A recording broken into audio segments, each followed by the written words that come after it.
அதான் இது என்னன்னா, முதல்ல உங்களுக்கு எப்படி மாறணும்னு நான் நினைக்கிறேன்னா, இது ஏதோ ஒரு ஒரு குரூப்பாக சேர்ந்து நம்மளை மனமாற்றம் பண்ணுறாங்களோ அந்த மாதிரி வந்துடக்கூடாது.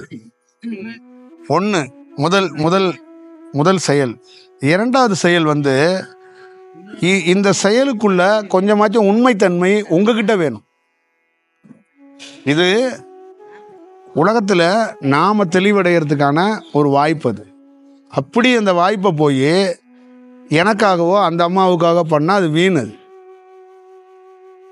அப்போ முதல்ல என்ன இருக்கணும்னா, நீங்கள் பேசப்பட்ட விஷயத்தெல்லாம் கவனித்து இந்த தியானம்னா என்னன்னு முதல்ல நீங்கள் கொஞ்சம் புரிதலை ஏற்படுத்திக்க ட்ரை பண்ணணும். நிறைய பேருக்கு தியானம் முதல்ல சொல்லி கொடுக்கக்கூடாது. தியானம்னா என்னன்னு முதல்ல கண்டுபிடிக்கணும், அதை ஆய்வு பண்ணணும், அதுக்கு ஒரு புரிதலை ஏற்படுத்தணும். தியானம்னா எதுக்கு பண்ணுறாங்க, ஏன் பண்ணுறாங்க, அதனால என்ன நடக்குது, நன்மை என்ன தீமை என்ன, அதோடைய செயலில் என்னன்னு கொஞ்சம் ஆராய்ச்சி பண்ணால் அது ஏதாவது நமக்கு கொஞ்சம் கனெக்ட் ஆனிச்சுன்னா அப்போ தியானம் நம்மளை கொஞ்சம் ஏதோ ஒரு பாதையை காட்ட போகுதுன்னு அர்த்தம். இந்த மாதிரி ஆராய்ச்சி பண்ணுறவங்க வாழ்க்கை நிறைய பேருக்கு மாறி இருக்கு. நிறைய பேர் கடவுளை கண்ணாப்புன்னு திட்டினவங்க கடவுளுக்கு அடிமையானவன் அப்படிங்கிற பேரெல்லாம் போட்டிருக்காங்க. உதாரணத்துக்கு நீங்கள் கண்ணதாசனை கூட நீங்கள் பார்க்கலாம். அவர் எத்தனையோ இறைவனை விமர்சனம் பண்ணியிருக்கிறார். ஆனால் கடைசியில் அவர் தான் ஒரு இறைவனுக்காக நிறைய வடிவங்களை பண்ணியிருக்கிறார். ஆனால் அதை தியான வடிவத்துக்குள்ளே நம்ம கொண்டு வர முடியாது, அதை தியானத்துக்குள்ளே பொருத்தி பார்க்க முடியாது, அதை வேறு வடிவத்தில் தான் பொருத்தி பார்க்க முடியும். அப்போ தியானங்கிறது முதல்ல கட்டாயத்தில் நடக்கக்கூடாது. ஒன்று, யாரோ சொல்லிட்டாங்கன்னு நடக்கக்கூடாது. ரெண்டு, யாரோ சொல்லிக்கிட்டே இருக்கிறாங்கங்கிறதுக்காகவும் நடக்கக்கூடாது. அது இயல்பாக நடக்கணும். ஒரு நாள் அது நமக்கே கனெக்ட் ஆகணும், அது நமக்குள்ளே வரணும். அப்போ வரணும்னா அதுக்கான தேவை உங்களுக்கு ஒரு புரிதல் ஏற்படணும். ஆட்டோ ஓட்டி மூட்டை தூக்கி இன்னைக்கு இல்லைனாலும் பெரிய என் மனைவியை என்னுடைய குடும்பத்தை ஒரு உயர்வாக எடுத்துகிட்டு போகிறேன்னு உங்களுக்கு ஒரு புரிதல் இருக்குல்ல, அது பேர் என்னென்னா புரிதல். அந்த புரிதல் இருக்கிறதுனால தான் நீங்கள் எல்லா வேலையும் செய்கிறீங்க. அதே மாதிரி தியானத்துக்கு புரிதல் இருந்தால் தான் அங்கே யாரும் தேவைப்பட மாட்டாங்க, குரு ரெக்கமெண்டு எதுவும் தேவாது, அது தானாக நிகழ தொடங்கிடும். அப்போ அங்கே என்ன ஆகுன்னா நேரத்தை ஒதுக்க வேண்டியதில்லை, நேரத்தை தேட வேண்டியதில்லை. அந்த புரிதல் வந்துருச்சுன்னா நேரம் தானாக அமையும். அந்த நேரத்தை தானாக நீங்களே ஒதுக்குவீங்க. அதான் செயல். இப்போ மனைவிக்கு கடமையில் நீங்கள் வேலை செய்கிறீங்களா, இல்லை பொறுப்பில் வேலை செய்கிறீங்களா, புரிதலில் வேலை செய்கிறீங்களா?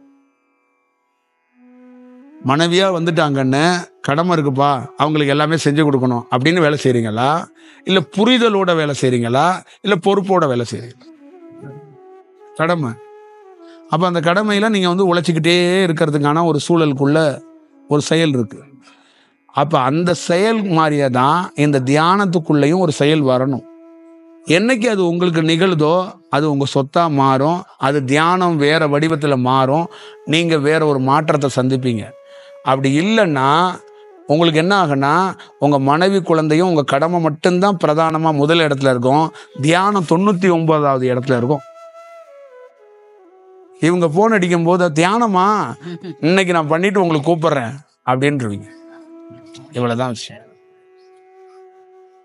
பாதி பேருக்கு உலகம் முழுக்க எங்க ஏமாந்து போறோம்னா கடமையை முடிச்சுட்டு கடவுள்கிட்ட வர்றேன்னு சொல்லிட்டு செத்து போயிடுறாங்க.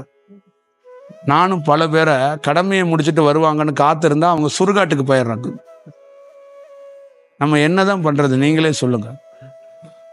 கடமையை முடிச்சுட்டு வந்துடுறேன்னாங்க, வருவாங்கன்னு தான் காத்திருக்கிறான் இறைவன் ஒவ்வொரு நாளும்.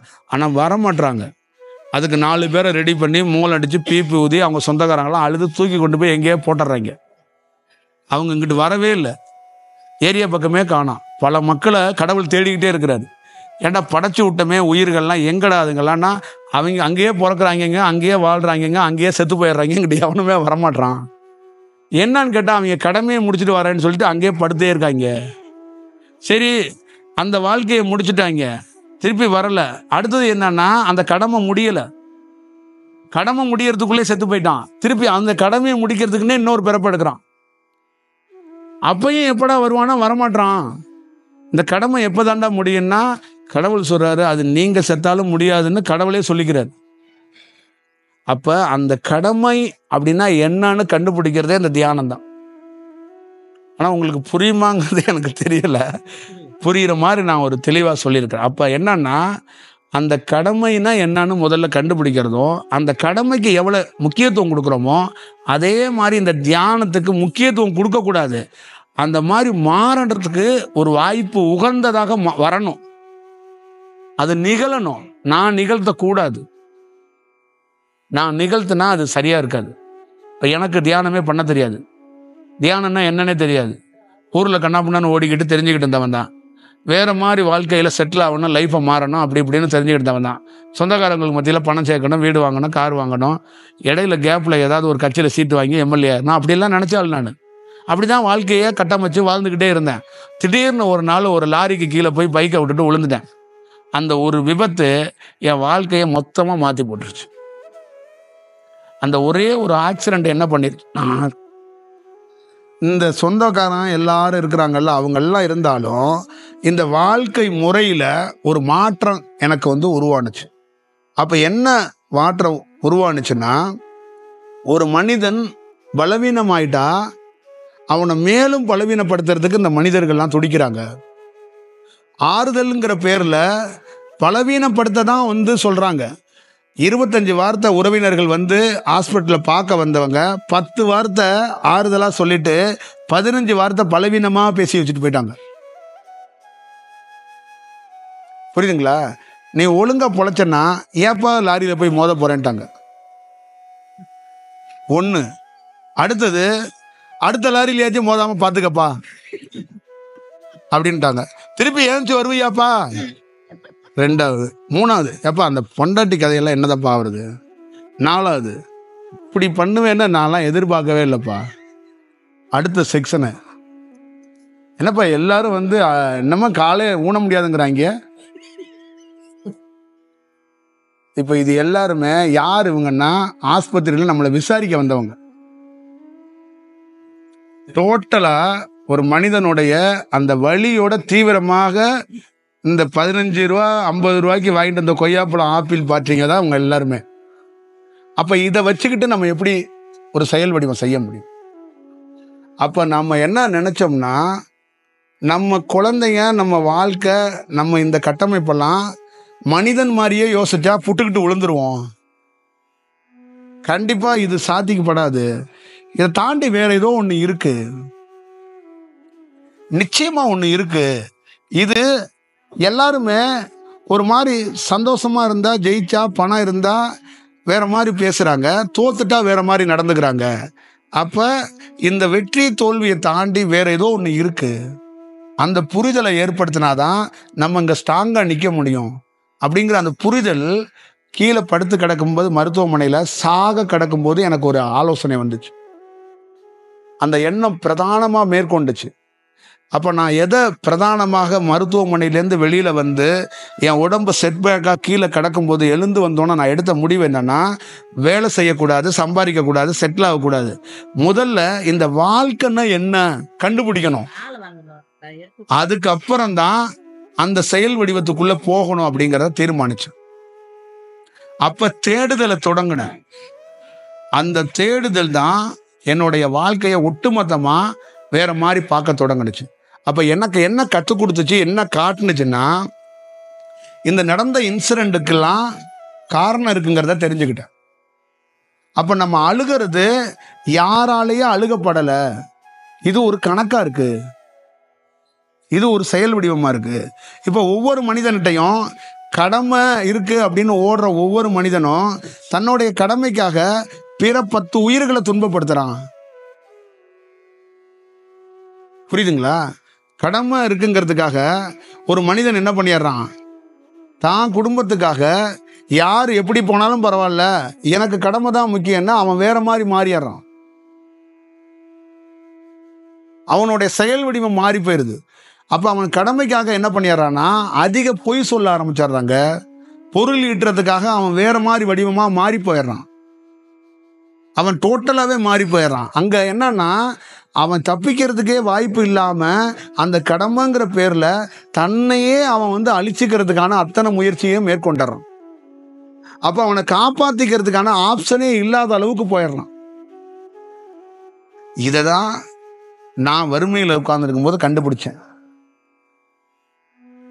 அப்ப இந்த செயல் வடிவத்தை எப்படி கையாளுறது அப்படிங்கிறத கொஞ்சம் கொஞ்சமா தியானம் பண்ணி, பொண்டாட்டிக்கு சோறு போடணும், எவன்கிட்ட பிச்சை எடுக்கக்கூடாது, எவன் வீட்டுக்கு அனுப்பக்கூடாது. இந்த உலகத்திலே பெரிய துரதிர்ஷ்டம் எதுன்னா, நம்ம கிட்ட ஒரு பொருள் வந்துச்சுன்னா அந்த பொருளை இன்னொரு இடத்துக்கு அனுப்பக்கூடாது.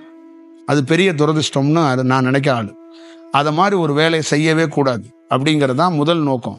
இப்போ என்னுடைய நோக்கம், இந்த லாரியிலேருந்து விழுந்தோடனே இது என்னடா வாழ்க்கைன்னு போயே இருப்பேன். ஆனால் நான் காத்திருந்ததுக்கு காரணம், ஒரு பொண்ணு நம்மளை நம்பி வந்தா அந்த பொண்ணுக்கு பெரிய அதை செய்ய போகிறேன் இதை செய்ய போகிறேன்லாம் நான் நினைக்கல. என்ன நினச்சேன்னா, அந்த நம்பிக்கைக்கு இருக்குல்ல, அந்த நம்பிக்கையை வேற வடிவத்தில் மாற்றி காட்டுவோம் அப்படிங்கிறதுக்காக தான் அந்த வாழ்க்கையை தொடர்ந்தேன். அப்ப இந்த தியானத்துக்குள்ள பண்றதுக்கோ, இறைவனுக்கோ, இந்த உலகத்தோட சுழற்சியோ, இந்த பிரபஞ்சத்தையோ தேடுறதுக்கான ஒரு வாய்ப்பு உருவாகும் போதோ, ஒரு வாய்ப்பு கிடைக்கும் போது, அங்க மேம்பட்ட ஒரு நிலையை உருவாக்குறதுக்கான வாய்ப்பு உருவானுச்சு. அந்த வாய்ப்புக்கு அப்புறம் என் வாழ்க்கையில மாற்றம் கிடைச்சதுக்கு அப்புறம் அங்க என்ன ஆயிடுச்சுன்னா, எனக்கு மட்டும் இல்ல, என் குழந்தைகளும் என் மனைவியும் கவனிக்கிற அளவுக்கு மாறிட்டாங்க. அவங்க இப்ப எப்படி ஆயிட்டாங்கன்னா, நான் போய் அவங்களுக்கு எந்த வேலையும் செஞ்சு கொடுக்க வேண்டியதில்லை. இந்த பிரபஞ்சத்துல, இந்த இயக்கத்துல அவங்களுக்கு தேவையானது அது கிடைக்கிறதுக்கான வாய்ப்பு அதுவா உருவாக்கப்பட்டிருக்கு. நான் முட்டி தேய உழைச்சு ஓடி ஓடி கூட அவங்களுக்கு தேவையானதை என்னால கொடுக்க முடியல. இன்னைக்கு அவங்க கேட்காமையே ஒரு பொருள் கிடைக்குது. இவ்வளவுதான் விஷயம். கேட்டு அழுது புலம்பி கிடைக்காது ஒரு பொருள் அவங்களுக்கு. இன்னைக்கு அழுக வேண்டியதில்லை, வாய் விட்டு கேட்க வேண்டியதில்லை, நினைக்கும் போதே கிடைக்குது. அதிர்ஷ்டம் கிடையாது. அதுதான் உண்மை தத்துவம். இந்த வடிவம் கத்துக்கணும் அப்படிங்கறதா நம்ம சொல்றோம். இது இது இது மக்கள்கிட்ட பெறப்படணும், கிடைக்கப்படணும். அப்ப எப்படி கிடைக்குதுன்னா, இந்த கால சுழற்சியில ஒரு பெண்ணா இருக்கட்டும், ஒரு ஆணா இருக்கட்டும், ஒரு குழந்தையா இருக்கட்டும், எல்லாருக்குமே ஒரு பொருள் கிடைச்சே தீரும். அந்த பொருளை நான் தான் தூக்கிட்டு வந்து இங்கே கையில் கொடுக்குறேன் அப்படிங்கிறது ஒரு வடிவம். இப்போ அந்த பொருளை தூக்கிட்டு வந்து நான் வந்து இங்கே கொடுக்கணும் என் மனைவிகிட்ட. நான் இங்கே இல்லைன்னா அந்த பொருள், இந்த பிரபஞ்சம் என்ன பண்ணுன்னா, அந்த பொருளை இங்கே தூக்கியாந்து கொடுக்கறதுக்கு ஒரு ஆளை ஏற்பாடு பண்ணும். இல்லைன்னா இந்த அம்மாவே போய் அந்த பொருளை எடுக்கிறதுக்கான வாய்ப்பை உருவாக்கும். ஆனால் நான் தான் அந்த பொருளை கொடுக்குறேன் அப்படிங்கிறதெல்லாம் இந்த காலத்தில் இல்லை. எல்லா வடிவத்திலையும் ஒரு பொருள் ஒருத்தருக்கு கிடைக்கணும்னா அது மிக சரியா கிடைக்கும். அதை போய் நான் தான் அந்த பொருளை கொண்டாந்து கொடுத்துக்கிட்டு இருக்கிறேன் அப்படின்னு நம்மளையே நம்ம வேற மாதிரி வடிவத்தில் பார்க்குறோம். இப்ப எந்த பொருளையும் நான் கொண்டு கொடுக்கல, ஆனா அவங்களுக்கு தேவையான பொருள் எப்படி போகுது நீங்களே பாருங்க. என் கிராமத்தில் விளையாட்டு இல்லை, நான் உண்மையாக சொல்கிறேன், ரொம்ப சீரியஸாக சொல்கிறேன். நாளைக்கு கூட பஸ் ஏறி எங்கள் ஊரில் போய் எங்கள் வீட்டில் எங்கள் கிராமத்தில் இந்த மாதிரி ஒரு வேலை நடக்குதான்னு நீங்கள் பாருங்க. அப்போ இந்த கால சுழற்சியில் யாருக்கு எப்போ எது தேவையோ அது நடக்கும். கருவேப்பிள்ளை வாங்கிறதுக்காக தான் தயிர் பாக்கெட்டு வாங்க, பால் பாக்கெட்டு வாங்க தான் கணவர்னு நினச்ச அம்மா தயிர் பாக்கெட்டையும் கருவேப்பிள்ளையும் அவங்களே வாங்கிக்கிறாங்க. அப்போ அங்கே நான் விடுபட்டு போகிறேன். நல்லா ஞாபகம் வச்சுக்கோங்க. அடுத்தது அவங்களுக்கு ஒரு பொருள் தேவை, ஒரு 5000 ரூபாய் தேவை. அதை நான் போய் ஈட்டுக்கிட்டு வரணும். அதை வேற வடிவத்தில் அவங்களுக்கு தேவையான ஒரு பொருளை நான் அந்த பக்கமாக போனேன். இந்த வடிவத்தை நான் பண்ணிக்கிட்டு கொடுத்துட்டு போயிடுறேனே, நீங்கள் ஏன் அங்கே போய் அவசரப்படுறீங்க, கஷ்டப்படுறீங்க?